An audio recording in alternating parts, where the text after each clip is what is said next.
Hello guys, welcome to the Rahul sir classes. तो हम लोग देख रहे हैं एसी सर्किट। ठीक है, बेसिक इलेक्ट्रिकल इंजीनियरिंग के सब्जेक्ट में एसी सर्किट देख रहे हैं, जो कि ये पार्ट 4 है। ठीक है, पार्ट 4। तो देखिए, इससे पहले हम लोगों ने पार्ट 1, पार्ट 2 और पार्ट 3 देखा है। तो डिस्क्रिप्शन में जाइए, वहाँ पर पार्ट 1, पार्ट 2 और पार्ट 3 इसके सारे मिल जाएंगे। तो वहाँ से जाके इसके बेसिक चीज़ों को देखिए।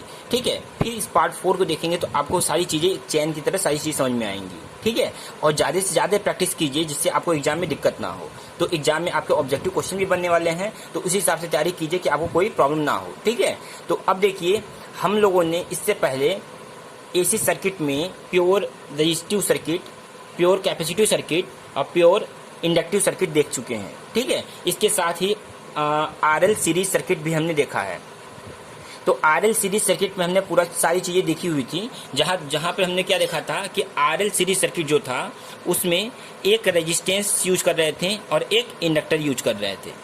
ठीक है, इस प्रकार से। अब यहाँ पर क्या है कि एक इंडक्टर यूज किया और एक रजिस्टर और एक इंडक्टर है। इसे मान लीजिए आर है, ये आपका एल है, और इसमें हमने एसी सप्लाई दी थी लास्ट टाइम। अब एसी सप्लाई दिया हमने, तो क्या हो रहा था, हमने बताया था आपको, इसके यहाँ पर वोल्टेज ड्रॉप वी आर हो रहा था। ठीक, और यहाँ पर वी एल हो रहा था वोल्टेज ड्रॉप। एसी सप्लाई हमने दिया था V M sine omega t. ठीक है, और करंट कितना फ्लो हो रहा था, यहाँ पर आई मान लिया था फ्लो हो रहा है। तो इस प्रकार से एसी सीरीज सर्किट था, आरएल सीरीज सर्किट। ठीक है, तो इसी प्रकार से हम देखेंगे आरसी सीरीज सर्किट को देखेंगे। तो उसमें हमारे जहां इंडक्टर यूज कर रहे हैं वहां पर हम कैपेसिटर यूज करेंगे। तो इससे पहले इसको थोड़ा सा देख लीजिए कि इसका फेजर डायग्राम किस प्रकार से बनता है, थोड़ा सा समझिए इसको। तो अब देखिए, हमने जब बात की थी रेजिस्टिव टाइप की सर्किट की, तो उसमें हमने बोला था कि जब रेजिस्टिव टाइप होता है तो उसमें क्या होता है, जिस फेज में आपका वोल्टेज है उसी फेज में आपका करंट होता है। वी और आई दोनों सेम फेज में होता है।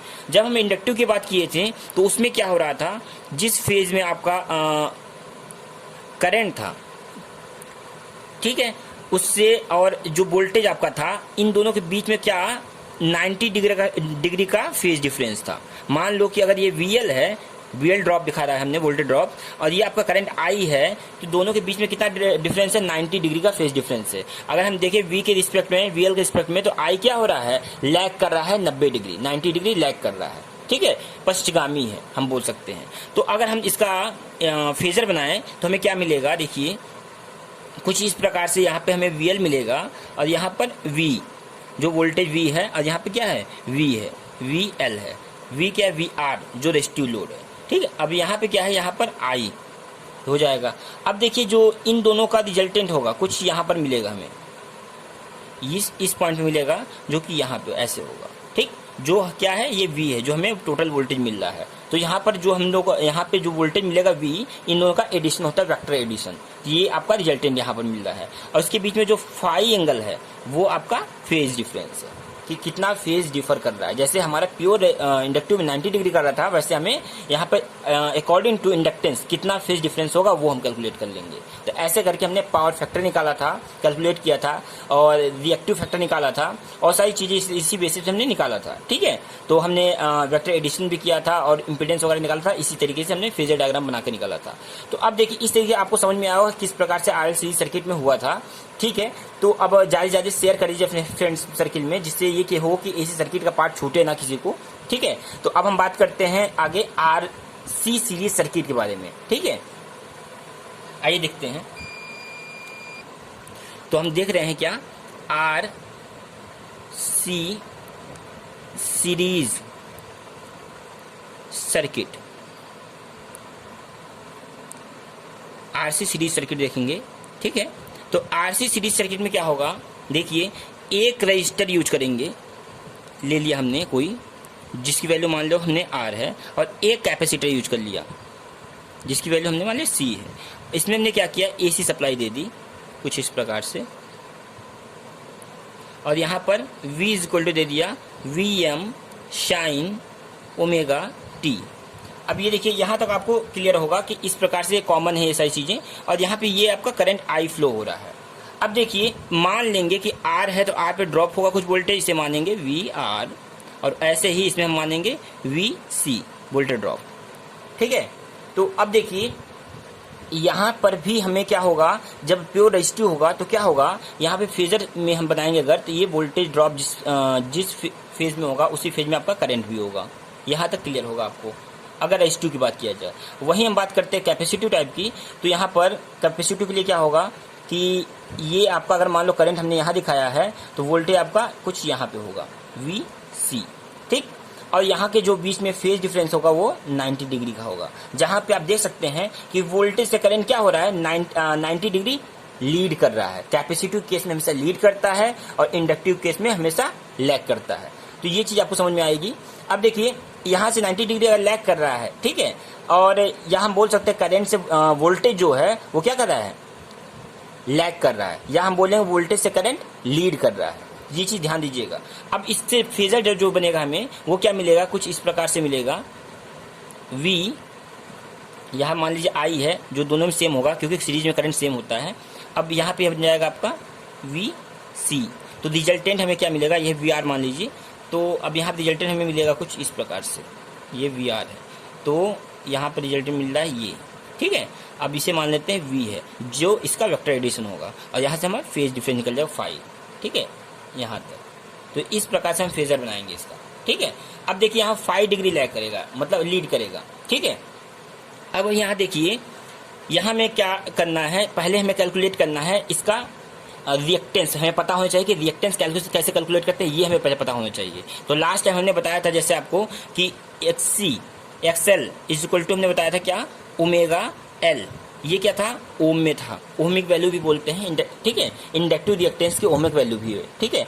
अब देखिए यहाँ पे क्या है, वैसे ही XL हमने कैलकुलेट करने का तरीका बताया था। ओमेगा का वैल्यू क्या होती है, क्योंकि ओमेगा इक्वल टू होता है 2 पाई f होता है, वैल्यू पुट कर दो तो 2 पाई f इंटू L, ये है ओम में। इस प्रकार से आप XL कैलकुलेट कर सकते हो, इंडक्टिव रिएक्टेंस कैलकुलेट कर सकते हो। अब इसी प्रकार से हम क्या करेंगे, यहाँ पर हम क्या करेंगे, कैपेसिटिव रिएक्टेंस XC निकालेंगे। XC इक्वल टू क्या हो जाता है, 1/ωc होता है।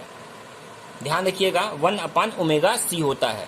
और यहाँ पर जब हम वैल्यू पुट करेंगे ओमेगा की, तो ये क्या हो जाएगा 2 पाई FC, यहाँ पर ओम में हो जाएगा, ओम में, ठीक। तो इस तरीके से आप वैल्यू पुट करके XC निकाल सकते हो। अब देखिए XC पता चल गया तो हम वोल्टेज ड्रॉप निकालते हैं। वोल्टेज ड्रॉप, तो जब वोल्टेज ड्रॉप निकालेंगे तो एक आपका यहाँ पर VR निकालो तो क्या हो जाएगा, I current into R resistance, ठीक है। यहाँ निकल जाएगा आपका रिएक्टिव जो रेजिस्टिव वोल्टेज। अब यहाँ से दूसरा ड्रॉप निकालेंगे VC, ये क्या हो जाएगा, I इंटू XC हो जाएगा। तो यहाँ से आपका आराम से वोल्टेज ड्रॉप निकल गया।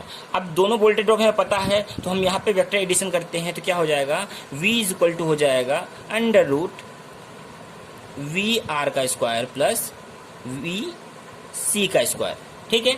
अब यहाँ पे वैल्यू पुट कर दो तो यहाँ क्या होगा, V इक्वल टू क्या होता है, I इंटू Z होता है, ठीक है। यहाँ पे जो टोटल वोल्टेज होगा, ये टोटल इम्पीडेंस, यहाँ मान लो ये इम्पीडेंस क्या है, Z है, हमने Z मान लिया, ठीक है। ये मान लेंगे Z है टोटल इम्पीडेंस, तो हमने Z रख दिया, इज इक्वल टू क्या हो जाएगा √ यहाँ पे VR क्या हो जाएगा, तो I इंटू R का होल स्क्वायर प्लस यहाँ हो जाएगा I इंटू XC का होल स्क्वायर। यहाँ तो कोई डाउट नहीं होगा। अब यहाँ से हमने I कॉमन ले लेना है, I into Z equal to हो जाएगा, I कॉमन लिया यहाँ से, I स्क्वायर कॉमन ले लिया, तो यहाँ क्या बचेगा आपका R स्क्वायर प्लस XC का स्क्वायर, ये मिल जाएगा। I स्क्वायर बाहर निकलेगा तो हो जाएगा I dot Z equal to I √ में R का स्क्वायर प्लस XC का स्क्वायर। I से I कैंसिल हो जाएगा, अब मिलेगा क्या हमें, Z इक्वल टू मिल जाएगा √ में R का स्क्वायर प्लस XC का स्क्वायर। अब देखिए यहाँ से इस प्रकार से आप निकाल सकते हैं अपना इम्पीडेंस को। जब भी RC सर्किट होगा तो इम्पीडेंस हम इस प्रकार से निकाल सकते हैं। अब देखिए, अब हमें यहाँ पे Z पता चल गया कि कितना इम्पीडेंस है, तो हम यहाँ से करंट भी इजीली निकाल सकते हैं। तो करंट के लिए क्या करेंगे, करंट सीरीज सर्किट में हमेशा करंट सेम होता है, ये आपको पता है। तो I इक्वल टू क्या हो जाएगा, V जो आपका टोटल वोल्टेज है हमने जो निकाला वही V अपॉन में क्या हो जाएगा, Z जो आपका टोटल इम्पीडेंस है, तो ये आपका एम्पियर में निकल जाएगा, ठीक।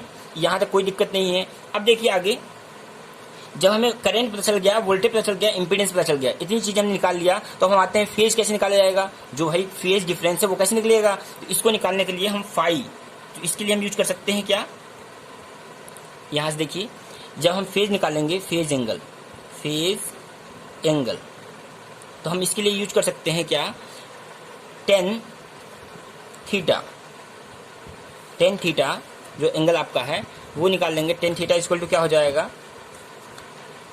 अब देखिए यहाँ पर टेन थीटा हम निकाल सकते हैं, जैसे ये दिया हुआ है, ठीक है। अब ये एंगल ये है, तो टेन थीटा क्या होता है, अगर हमने देखा होगा आपने, टेन का फॉर्मूला क्या होता है, लंब बटा आधार होता है, ठीक है, परपेंडिकुलर बटे में बेस, ठीक है। तो अब देखिए यहाँ पर ये एंगल है, इसके सामने वाली जो ये दिख रहा है, ये क्या है, ये परपेंडिकुलर हो जाएगा, बेस क्या है, ये है, तो ये हमें क्या हो जाएगा, इसको हम बोल सकते हैं कुछ इस प्रकार से, जो ये लाइन देखिए इसके पैरेलल में है, तो ये VC हो जाएगा, ये VR हो जाएगा, तो हम बोल सकते हैं VC अपॉन में VR, ऐसे हम कैलकुलेट कर सकते हैं, टेन थीटा कैलकुलेट हो जाएगा आपका। ऐसे ही हम दूसरे एंगल निकालना हो तो क्या करेंगे, theta equal to tan inverse, या हम यहाँ एंगल फाई लिए तो फाई मानिए इसको, तो phi equal to tan inverse VC upon में VR, ऐसे कर सकते हैं। और या हम कर सकते हैं टेन फाई इक्वल टू कर सकते हैं XC अपॉन में R कर सकते हैं, ठीक है। VC की वैल्यू रखो, आई से कट जाएगा, XC अपॉन R हो जाएगा, तो यहाँ से आप यहाँ से भी फाई निकाल सकते हो। दूसरा देखा क्या हो जाएगा, अब यहाँ से फेज एंगल आई होप निकालोगे, आपको कोई दिक्कत नहीं होगी, टेन इनवर्स XC अपॉन में R, ऐसे करके आप कैलकुलेट कर लेना। अब यहाँ पे देखो, अब हमें क्या करना है, यहाँ पर हमें पावर फैक्टर निकालना है, पावर फैक्टर। अब देखिए पावर फैक्टर निकालने के लिए फॉर्मूला क्या होता है, cos फाई होता है, ठीक। अब cos फाई बराबर हमने क्या बताया था आपको, तो cos फाई, अब ये एंगल फाई है, ठीक है, तो अब यहाँ पे फाई है, तो cos का फॉर्मूला क्या होता है, आधार बटा कर्ण, पढ़ा है आपने, आधार बटा कर्ण होता है, ठीक है। तो यहाँ देखिए आधार क्या है, ये आपका VR है, यहाँ हम रखेंगे VR, और कर्ण क्या है, V है, अपॉन में V कर दिया, यहाँ कोई दिक्कत नहीं होगी, ठीक है। तो आप आसानी से सॉल्व कर सकते हो, तो यहाँ से cos फाई निकल जाएगा। या हम दूसरा और यूज कर सकते हैं, इसकी वैल्यू पुट कर दीजिए, तो हो जाएगा cos phi equal to R upon Z, simple है, ठीक है।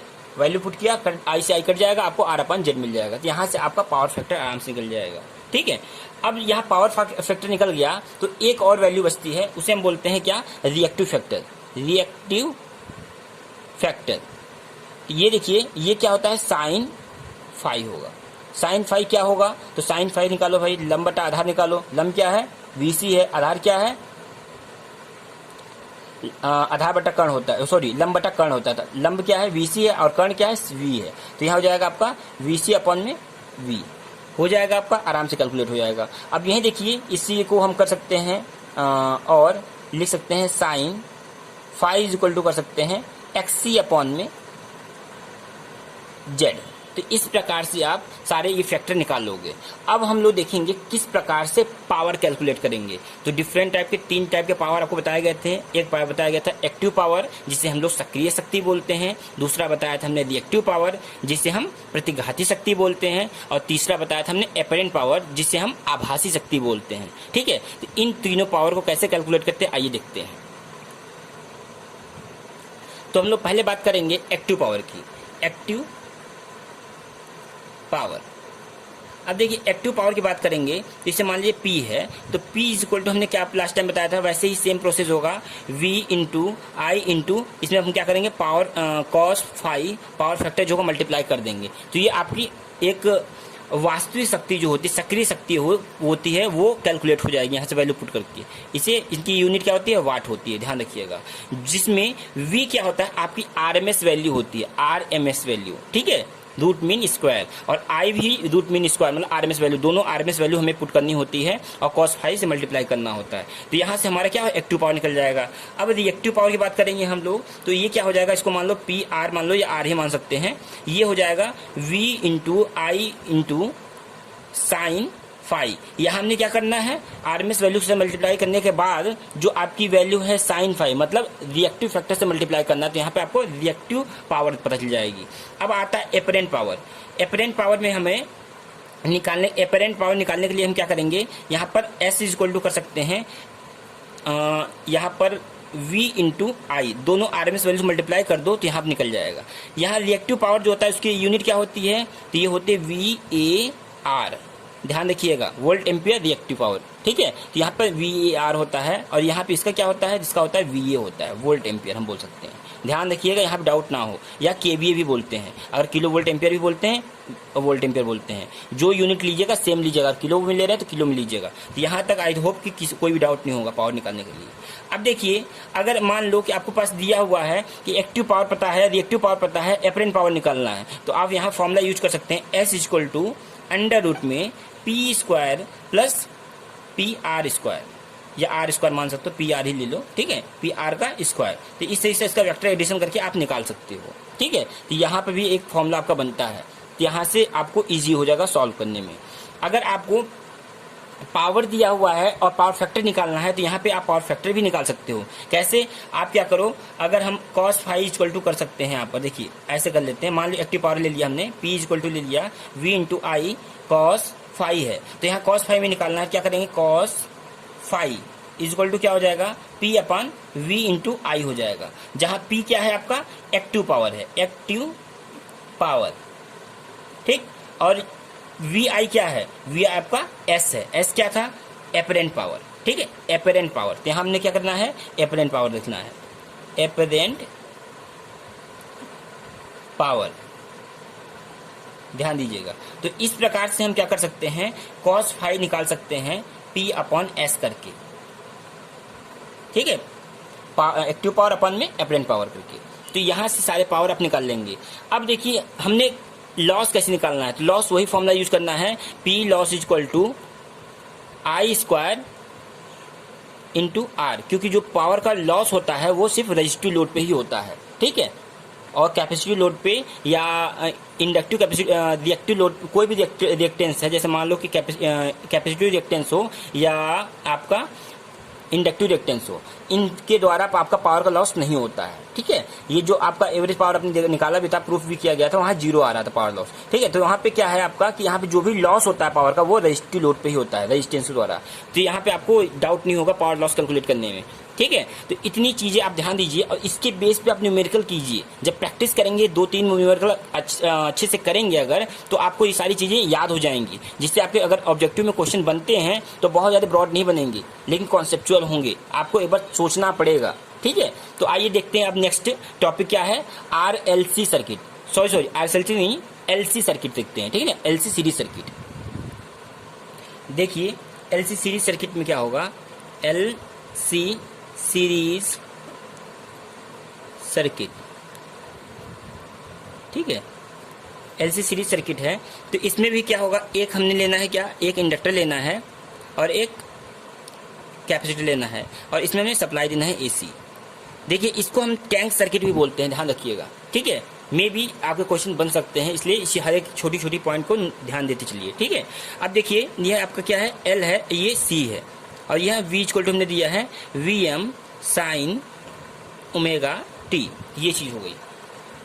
अब यहाँ पे देखिए आपको ये पता है कि रिएक्टेंस XL कैसे निकालेंगे, तो यहाँ पे आपको पता है ओमेगा L करके निकाल सकते हैं, या 2 पाई FL, ठीक। XC कैसे निकालेंगे, तो 1 upon omega C equal to 1 upon 2 pi F into C, इस प्रकार से आप निकाल लोगे। दोनों क्या होगा, ओम में होगा, ओम में, ठीक, ध्यान रखिएगा। अब इतनी चीजें हो गई। अब यहाँ पे हम इसका वेक्टर समझते हैं। तो वेक्टर में हमने बोला इंडक्टिव केस में क्या होगा, जो यहाँ पे मान लो वोल्टेज ड्रॉप है VL है, और यहाँ वोल्टेज ड्रॉप मान लिया VC है, ठीक, करंट आपका I है, ऐसे मान लिया। अब यहाँ पे हमने क्या देखना है कि वोल्टेज ड्रॉप, तो यहाँ मान लो कि अगर L केस में आएगा, इंडक्टर है, तो यहाँ पे VL आ जाएगा आपका, कुछ इस प्रकार से आपका करंट आ जाएगा I, यहाँ फेज डिफरेंस आ जाएगा 90 डिग्री का, ठीक है।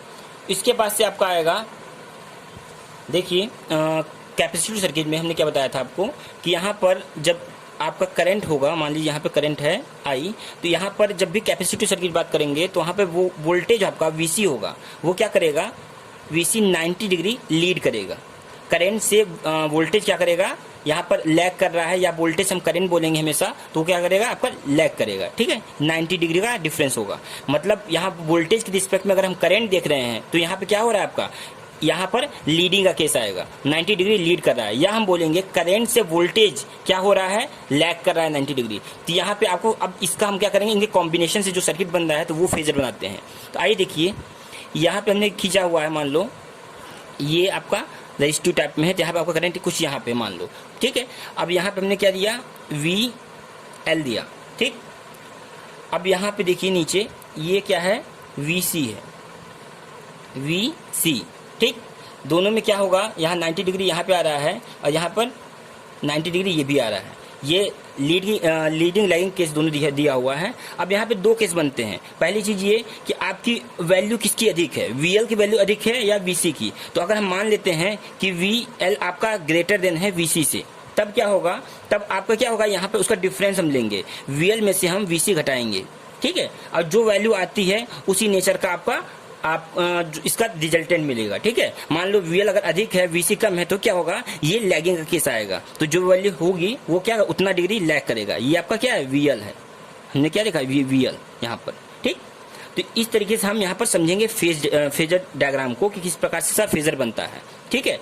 अब आगे देखते हैं कि इसमें वोल्टेज ड्रॉप कैसे कैलकुलेट करना है। तो आपको IL पता है, XL पता है, XC पता है। तो यहाँ पे वोल्टेज ड्रॉप निकालिए, voltage drop VL equal to क्या हो जाएगा, I इंटू XL, और VC इक्वल टू क्या हो जाएगा, I इंटू XC। इस प्रकार से वोल्टेज ड्रॉप निकाल लोगे। वोल्ट में ये सारी चीज़ें वोल्ट में होंगी, यूनिट मत भूलिएगा। अब देखिए नेक्स्ट, यहाँ पर अगर हमें क्या निकालना है, रिजल्टेंट निकालना है, रिजल्टेंट वोल्टेज। तो रिजल्टेंट वोल्टेज निकालने के लिए क्या करेंगे, रिजल्टेंट वोल्टेज ये अब तो हो जाएंगी, V इक्वल टू हो जाएगा VL माइनस VC। इस प्रकार से आप कैलकुलेट कर लोगे, ठीक है। अब देखो यहाँ पर हम वैल्यू पुट करते हैं, VL की हमें वैल्यू पता है और VC वैल्यू पता है। यहाँ पर अगर रखते हैं तो क्या मिलेगा हमें, यहाँ देखिए, यहाँ पे आपको ये है I into Z is equal to हो जाएगा, ये हो जाएगा आपका क्या, VL I into XL minus I into XC, ठीक। आई कॉमन ले लोगे तो क्या मिलेगा हमें, I into Z is equal to, I बाहर आ जाएगा और यहाँ पे हो जाएगा XL माइनस XC। तो यहाँ से आई कैंसिल हो जाएगा तो जेड हमें मिल जाएगा क्या, XL माइनस XC। तो इस प्रकार से हमें कैलकुलेट करना है। अब यहाँ पे हम किस केस में हो रहा है, चूंकि यहाँ पर XL जो है, ध्यान रखिएगा, जो आपकी XL की वैल्यू है वो XC से अधिक है, तब ये हो रहा है। अदरवाइज हम यहाँ पे जो लेते हैं वो क्या होता है, इसका डिफरेंस होता है, XL डिफरेंस विद XC।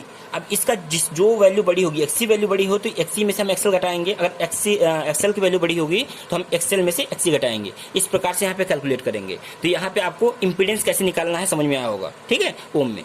अब हम आगे देखते हैं क्या कि फेज एंगल कैसे निकालना है। फेज निकालने के लिए हम क्या करेंगे, फेज से पहले हम करंट निकालते हैं, I current I is equal to क्या हो जाएगा, V अपॉन जेड, ठीक, एम्पियर में। ये पता चल गया आपको। अब यहाँ पे फेज निकालते हैं, फेज एंगल।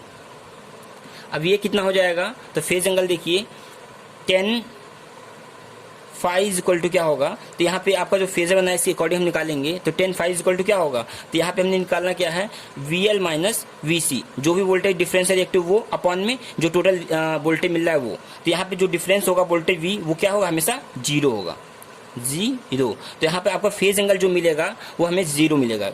इन्फिनिटी किसी भी संख्या में अगर हम 0 से भाग देते क्या मिलता है, इन्फिनिटी। मतलब जो आपका फेज एंगल होगा इन्फिनिटी मिलेगा।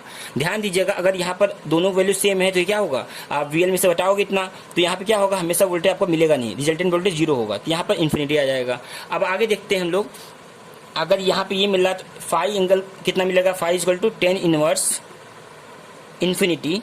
तो यहाँ पे आपको फाई, अब देखिए 10 इनवर्स इन्फिनिटी बराबर क्या होता है, तो यहाँ पे होता है 90 डिग्री। 90 का मान क्या होता है, इन्फिनिटी आता है। तो यहाँ पे जो आपको एंगल मिला, फेज डिफरेंस मिला, वो कितना मिला, 90 डिग्री मिला। ध्यान दीजिएगा। अब यहाँ पे हमने बताया था आपको XL अधिक है तो क्या हो रहा है, 90 डिग्री, इस हिसाब से आपको फेज डिफरेंस मिल जाएगा, इतने डिग्री पे आपका लैग कर रहा होगा। अब देखिए आगे हम बात करेंगे यहाँ पर पावर फैक्टर की। अगर पावर फैक्टर की बात करेंगे तो पावर फैक्टर के लिए हमने क्या बताया था आपको, पावर फैक्टर। तो यहाँ पे हो जाएगा cos फाई, cos फाई अगर पावर फैक्टर होता है, अब यहाँ पावर फैक्टर निकालेंगे तो आपका रेजिस्टेंस कितना है ये बताइए। तो रेजिस्टेंस आपका क्या है, 0 है, ये आपको पता होना चाहिए 0 है। और यहाँ पर क्योंकि ये क्या है, एलसी सर्किट है जिसमें रेजिस्टेंस हमने 0 लिया हुआ है। आपका रिएक्टेंस कितना है, तो रिएक्टिव वोल्टेज जो होगा V होगा, तो यहाँ पे मिलेगा क्या हमें, ये टोटल 0 मिल जाएगा। मतलब हमेशा एलसी सर्किट में पावर फैक्टर आपका 0 होता है, ये ध्यान रखिएगा। और यहाँ पे देखिए, यहाँ पे जो वोल्टेज है यहाँ पर 0 था, आपने देखा हो सर्किट में, यहाँ पर जो भी वोल्टेज है कितना 0 लेके चले हैं। अब यहाँ देखिए पावर फैक्टर आपका हो गया, अब निकालेंगे हम लोग रिएक्टिव फैक्टर। तो रिएक्टिव फैक्टर के लिए हम क्या करेंगे, रिएक्टिव फैक्टर ये हो जाएगा sine phi. Sine phi equal to क्या हो जाएगा, तो यहाँ पे साइन फाई में क्या होता है, हमने बताया था आपको लंब बटा कर्ण, वही यूज करेंगे यहाँ पर। तो इसे फिगर के अकॉर्डिंग क्या हो जाएगा, यहाँ पर ये भी हो जाएगा 0 अपॉन में क्या V हो जाएगा, तो ये भी आपका 0 हो जाएगा। तो यहाँ पे आपका पावर फैक्टर 0 होता है, रिपल फैक्टर भी 0 होता है। ऑब्जेक्टिव क्वेश्चन जो आपके बनेंगे उसमें पूछ सकता है कि एलसी सर्किट में पावर फैक्टर कितना होता है या रिपल फैक्टर कितना रिएक्टिव फैक्टर कितना होता है। तो ये सारी चीज़ आपको पता होनी चाहिए। पूछेगा फेज एंगल कितना होगा, तो 90 डिग्री होता है। तो ये छोटे छोटे क्वेश्चन आपसे इससे बन सकते हैं। तो इससे चीज़ों को आप छोटी छोटी चीज़ों को कवर करते चलिए। अब देखिए इसके बाद क्या है, एक्टिव पावर, रिएक्टिव पावर और एपरेंट पावर, इसको कैलकुलेट करना है। तो वही प्रोसेस अपनाएंगे हम लोग। एक्टिव पावर के लिए हमने क्या बताया था, एक्टिव पावर यूज करना होगा तो हम लोग करेंगे क्या, P equal to V into I into cos phi, power factor से मल्टीप्लाई कर देंगे, जो कि आपका क्या होगा 0 होगा। ठीक, अब दूसरा हम निकालेंगे PR रिएक्टिव पावर, तो उसमें भी क्या करेंगे V into I into sine phi, वो क्या होगा, साइन फाई की वैल्यू कितनी 0 होती है, यहाँ पे ये भी 0 हो जाएगा। अब लास्ट टाइम आपका था एपरेंट पावर, इसको हम S से डिनोट कर देते हैं V इंटू आई, और यहाँ पर V और I की वैल्यू पुट करेंगे और रिएक्टिव पावर आप यहाँ पे कैलकुलेट कर सकते हैं। लॉस की बात करते हैं, पावर लॉस, तो पावर लॉस यहाँ पर क्या हो जाएगा, I स्क्वायर इंटू R होता है। अब R आपका यहाँ पर आपको पता है 0 है, तो यहाँ पर पावर लॉस बिल्कुल 0 होगा, ये ध्यान रखिएगा। तो यहाँ पर पूछ सकता है कि एलसी सर्किट में पावर लॉस कितना होता है, तो आप साफ साफ बोल सकते हो 0 होगा। क्यों, क्योंकि रेजिस्टेंस आपका 0 होता है। तो यहाँ आपको कोई डाउट नहीं होगा, आई होप। ठीक है, तो इस प्रकार से आप सारी चीजों को समझिए। अब देखते हैं हम लोग इसके बाद से आरएलसी सर्किट के बारे में बात करते हैं। ठीक है, अब एक चीज यहाँ पे एक केस और बनता है, रेजोनेंट केस बनता है। जब एलसी सर्किट की बात हम लोग करते हैं तो देखिए, पहले तो हमने बात की क्या कि एक्सेल जो है, एक्सेल अगर हमारा बड़ा है एक्सी से तब तो ठीक है, यहाँ पे आपको इस प्रकार से आप सॉल्व कर लोगे, या एक्सी बड़ा है एक्सेल से तब भी आप ऐसे सॉल्व कर सकते हो, आपको सारी चीजें हो जाएंगी। ठीक है, लेकिन अगर यहाँ पर एक्सेल बराबर एक्सी हो जाता है तो ये केस होता है आपका रेजोनेंट केस। ठीक है, तो आइए रेजोनेंट केस क्या होता है उसको देखते हैं।